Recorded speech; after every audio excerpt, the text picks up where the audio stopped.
Assalamualaikum warahmatullahi wabarakatuh. Assalamualaikum warahmatullahi wabarakatuh. Perkenalkan, saya Nopian Aditya, NIM 164251114. Saya akan mempresentasikan tugas akhir karya tulis ilmiah kelompok 9 dengan topik pemanfaatan geothermal sebagai solusi energi berkelanjutan dalam upaya net zero emission. Latar belakang dari topik yang kami ambil yaitu pemanfaatan energi geothermal secara optimal berpotensi memberikan kontribusi signifikan terhadap pencapaian target net zero emission apabila didukung oleh kebijakan yang konsisten, investasi yang memadai, serta penguasaan teknologi yang tepat.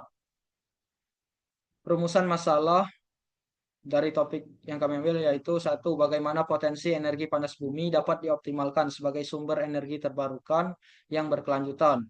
Dua, apa saja kendala dan tantangan dalam pengembangan energi panas bumi, serta perannya dalam menurunkan emisi karbon menurun net zero emission. Yang ketiga, faktor apa saja yang memengaruhi efektivitas dan kecepatan pengembangan energi panas bumi di Indonesia, ditinjau dari aspek teknis, ekonomi, regulasi, dan sosial. Tujuan dari karya tulis ilmiah ini adalah menganalisis potensi dan peluang pemanfaatan energi panas bumi secara komprehensif, baik yang sudah dikembangkan maupun yang masih berupa prospek. Kedua, mengidentifikasi dan mengkaji hambatan serta tantangan yang dihadapi dalam pengembangan geothermal. Yang ketiga, menilai kontribusi nyata dan prospektif energi panas bumi terhadap upaya pencapaian target net zero emission di Indonesia. Yang terakhir, merumuskan rekomendasi kebijakan dan strategi pengembangan yang berbasis bukti dan dapat diimplementasikan. Manfaat praktis bagi pemerintah dan pembuat kebijakan sebagai bahan pertimbangan dan dasar pengambilan keputusan dalam merumuskan, menyempurnakan, dan melaksanakan kebijakan, strategi, serta regulasi yang lebih efektif. Kedua, bagi pelaku industri dan investor, yaitu memberikan peta peluang dan analisis risiko yang komprehensif, termasuk analisis biaya, levelized cost of energy, dan kelayakan finansial.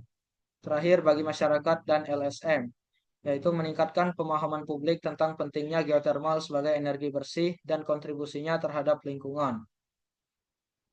Selanjutnya saya akan membahas mengenai potensi geothermal di Indonesia, sumber daya yang belum terjamah optimal. Estimasi potensi global dan nasional. Potensi konvensional Indonesia diperkirakan berkisar antara 23,7 gigawatt elektronik hingga 29,125 gigawatt elektronik yang mencakup sekitar 40% dari total potensi geothermal dunia. Hingga tahun 2022, kapasitas terpasang pembangkit listrik tenaga panas bumi di Indonesia baru mencapai sekitar 2,34 gigawatt elektronik, yang berarti hanya sekitar 7,6% hingga 9,81% dari total potensi yang dimanfaatkan. Distribusi wilayah dan karakteristik sumber daya. Berdasarkan pemetaan Kementerian Energi dan Sumber Daya Mineral 2022, potensi panas bumi di Indonesia tersebar di lebih dari 357 lokasi yang mayoritas berada di Pulau Sumatera, Jawa, Bali, Nusa Tenggara, Sulawesi, dan Maluku. Lapangan-lapangan panas bumi seperti Kamojang, Darajat, dan Salak menjadi contoh sistem geothermal bertemperatur tinggi, yaitu di atas 200 derajat Celcius. Kedua, kontribusi geothermal terhadap pencapaian net zero emission. Yang pertama, berperan sebagai pembangkit baseload yang stabil dan rendah karbon. Yang kedua, sebagai energi geothermal berfungsi untuk menurunkan emisi gas rumah kaca. Yang ketiga, sinergi dengan energi terbarukan intermittent dalam sistem kelistrikan. Selanjutnya ada tantangan multidimensi dalam pengembangan geothermal di Indonesia. Yang pertama, tantangan teknis dan risiko eksplorasi. Tantangan teknis utama adalah tingginya risiko eksplorasi pada tahap awal pengembangan, yang sering disebut sebagai risiko geologi, yaitu ketidakpastian mengenai keberadaan sumber potensi geothermal di bawah permukaan bumi. Yang kedua, tantangan sosial dan lingkungan. yaitu kekhawatiran masyarakat terhadap risiko pencemaran air, tanah, kebisingan operasional, serta trauma terhadap insiden teknis di masa lalu. Yang ketiga, tantangan ekonomi dan pembiayaan. Biaya investasi untuk membangun 1 megawatt kapasitas panas bumi di Indonesia diperkirakan mencapai 4 hingga 5 juta US dollar, di mana hampir separuh dari biaya tersebut dialokasikan untuk risiko eksplorasi yang belum memiliki jaminan kepastian hasil.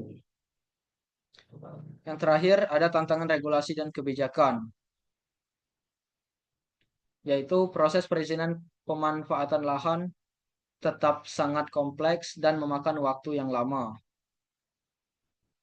Selanjutnya saya akan membahas mengenai analisis faktor penentu efektivitas dan akselerasi pengembangan. Yang pertama ada faktor kunci dari aspek teknoekonomi.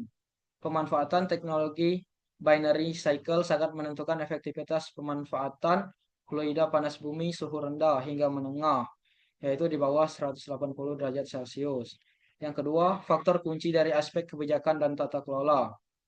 Berdasarkan peraturan Presiden nomor 112 tahun 2022, di Indonesia pemerintah telah berupaya memperbaiki skema harga beli listrik EBT. Namun implementasinya di lapangan masih menghadapi tantangan birokrasi yang kompleks.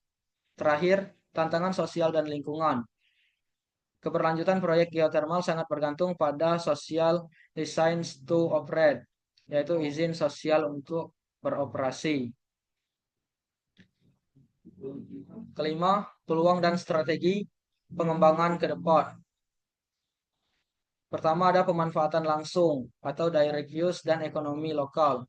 Energi panas bumi dapat diaplikasikan secara efektif dalam sektor agrikultur untuk proses pengeringan hasil tani, sektor perikanan untuk mengatur suhu kolam, hingga sektor agrowisata pemandian air panas. Yang kedua, inovasi teknologi, yaitu binary cycle, hybrid system, dan enhanced geothermal system. Kerangka kebijakan dan skema pembiayaan inovatif, yaitu dengan de-risking eksplorasi yang dikelola pemerintah dengan menanggung risiko kegagalan pengeboran di tahap awal melalui dana publik atau hibah internasional. Yang kedua, penguatan kapasitas dan kemampuan teknologi dalam negeri. Kolaborasi antara BUMN, sektor swasta, dan universitas harus diarahkan pada riset terapan untuk memproduksi komponen lokal, mulai dari kepala sumur, pipa khusus tahan korosi, hingga sistem kendali digital.